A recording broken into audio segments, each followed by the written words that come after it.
carry on and plan the sequel. Because let's face it, baby, these days, you gotta have a sequel.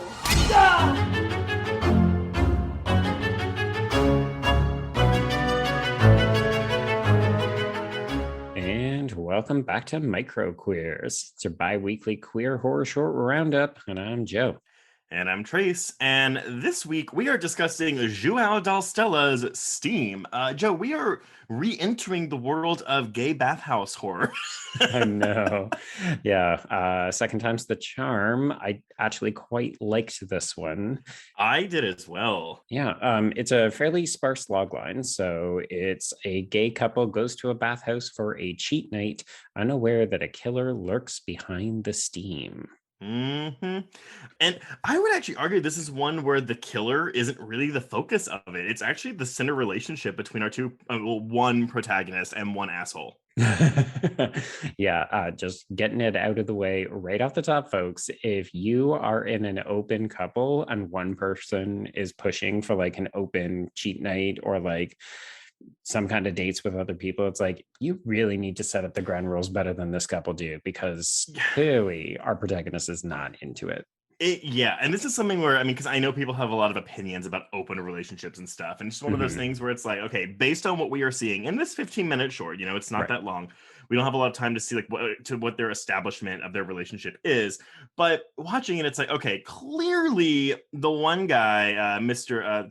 Tall Skinny White Dude, he told his boyfriend, yeah, we're good for this. In practice, not feeling it.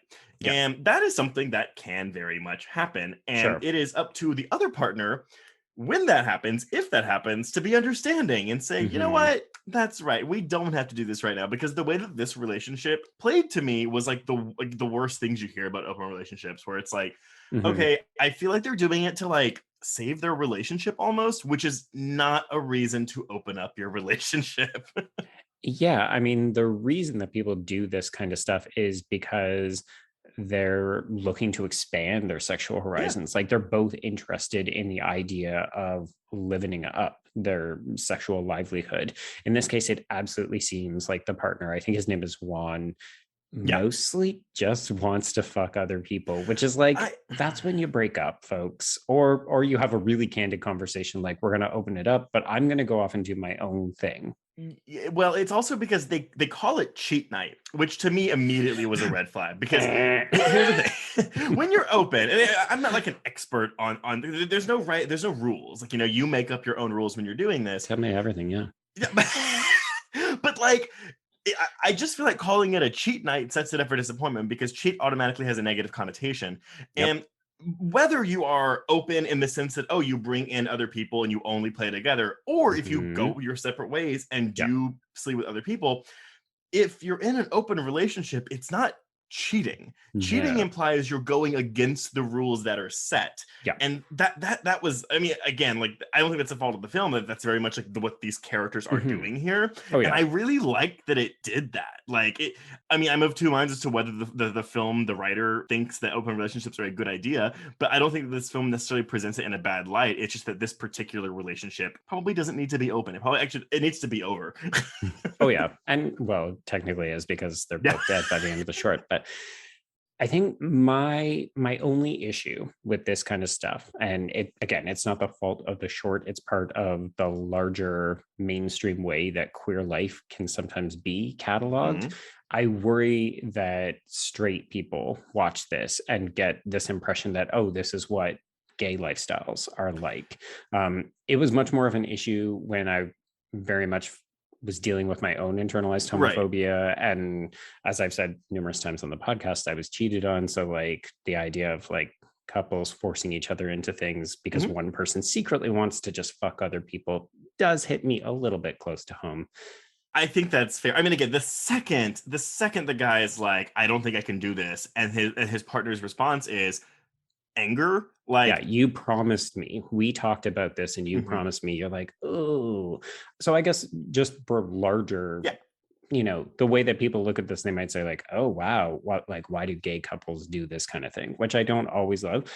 But if you remove that kind of context, look at this solely with what we're seeing in the short, we've got a couple that is clearly not communicative in the right sense, and then they find themselves in a very dangerous situation. Rewinding a little bit back to what you said about how like, oh, straight people watching this, are they going to think, oh, this is what gay life is like? And that's the thing, right? This is a queer creator with like doing a film with queer representation. Yep. And it's not exactly a lie of what this is, but you are right in the sense that yes, obviously not all queer people, specifically gay men, do this, but there are people that do. I mean, again, going back to our previous microqueers on Sauna of the Dead, you have bathhouses in Canada still, don't you? Mm-hmm. I mean, we have them in the States, just not where I live. Right. Yeah. Well, you folks are still a little bit more sexually repressed, but it's Texas. Yeah. I think one of the things that I appreciated about this is that you also get a better sense of like, I like how coded the different kind of rooms and the events that happen in a sauna are here. Like there's very much a dark room, but we never actually see it. We just get to hear the sounds. And there's the steam room where there's cruising going on. And, you know, we even get a brief introduction to how bathhouse culture works when Juan tells his boyfriend, I think the main character's name is Toby, if I'm not mistaken. Anyway, we'll say main character for lack of a better term. He tells me, you know, like if you see somebody that you like, make eye contact. And if you don't, then, you know, that's kind of a cue that it's not going to work. And I did really appreciate the framing where most of the time we don't see anybody else's face or they're not in focus. And it's because we're very much seeing it from this main character's point of view. And he's hesitant to make eye contact because he's really not sure what he wants to do. Well, I mean, it's Thomas, by the way. So we're both wrong on that. But we're close. We're close. No, but and the way that this is filmed, especially with the score isn't bombastic. It's not very loud, but it's a heartbeat. It's undertones constantly, and it's very unsettling. It's very much like something is amiss here, and I love that kind of plays either or both. In the sense of, okay, Thomas is uncomfortable being here. Yes.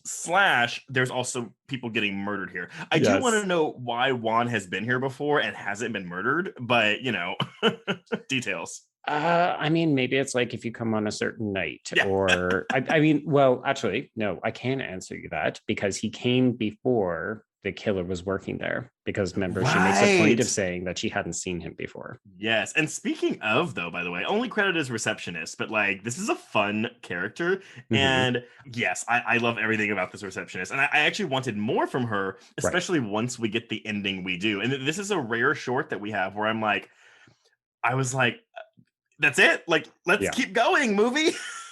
Particularly at the 15-minute mark, right? It feels like it should be telling a very complete story, but it really feels like, oh, this is the middle act of our horror film. Yeah, and I think that's why, though, so we'll just move into this little segment that we do for Microqueers, but like I would 100% watch a full-length feature of this. I don't know if I would want it to be like a one-setting film where it's like, cool, the whole movie takes place at the bathhouse, or if it's like, I don't know. Oh no, you open with this couple and you really delve into like what their relationship drama is that's leading them to open it up. And then it's like, we finally made a decision. One partner gets cold feet when they get to the bathhouse, and then all hell breaks loose. That's something too, right? Like, I mean, like this is not polyamory. This is just open relationship. But like, be it an open relationship or polyamory, I love that. Like, I mean, I want to see more films tackle this material because honestly, there's a lot of material and drama to mine out of this concept, and you just don't see it as much in cinema, even indie cinema, because it's still kind of this taboo thing. Very much so. Yeah, we don't like the idea that you find someone and then you find other people. Like the way that we've been customized to think of like romance and love is that you have to find the one, right? Which is absolutely ridiculous. Very Hollywood. It's a social construction, often kind of misogynistic because it's very much imposed on women, but we do see it on gay men as well. Like, I don't know about you, but the weird pressure that not so much me, but I felt other friends who are in like long-term relationships, their families are now completely accustomed to saying like, well, when are you two going to get married? When are you going to settle down? Even now, like, when are you going to have kids?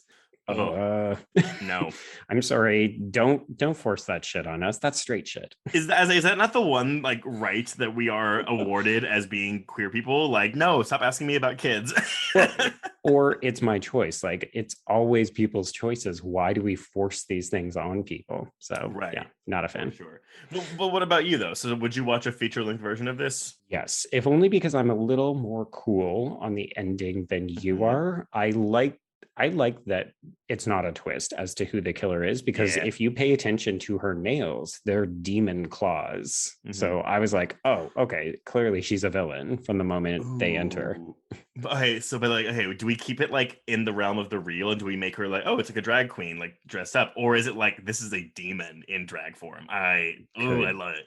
Could be either, right? But yeah, no, I love the idea of starting with the relationship, building to the moment where they decide they're going to take this sexual leap at the bathhouse, and then have it come out that there's some kind of killer, supernatural or grounded. And then I mean, I think it'd be very fascinating to build this up as a big slasher villain, right? Like, give this person something more to do.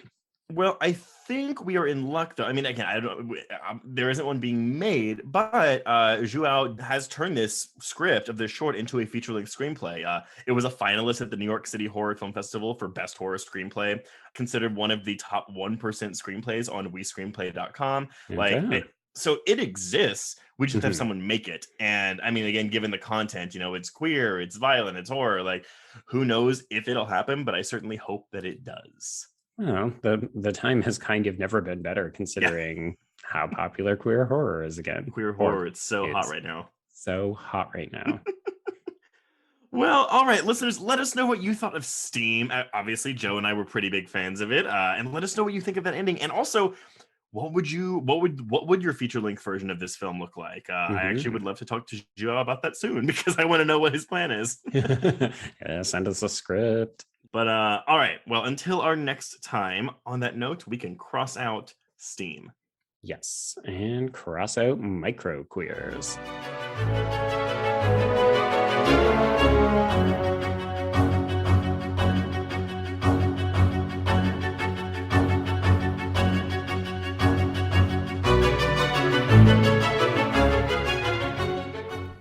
It was late in the afternoon when the professor and I took our way towards the east, whence I knew Jonathan was coming. Jonathan Harker has asked me to note this, as he says he is hardly equal to the task, and he wants an exact record kept. Dear Madam Mina, I have read your husband's so wonderful diary. Strange and terrible as it is true. I will pledge my life on it. God preserve my sanity, for to this I am reduced. Safety and the assurance of safety are things of the past. I am in hopes that I shall see more of you at Castle Dracula.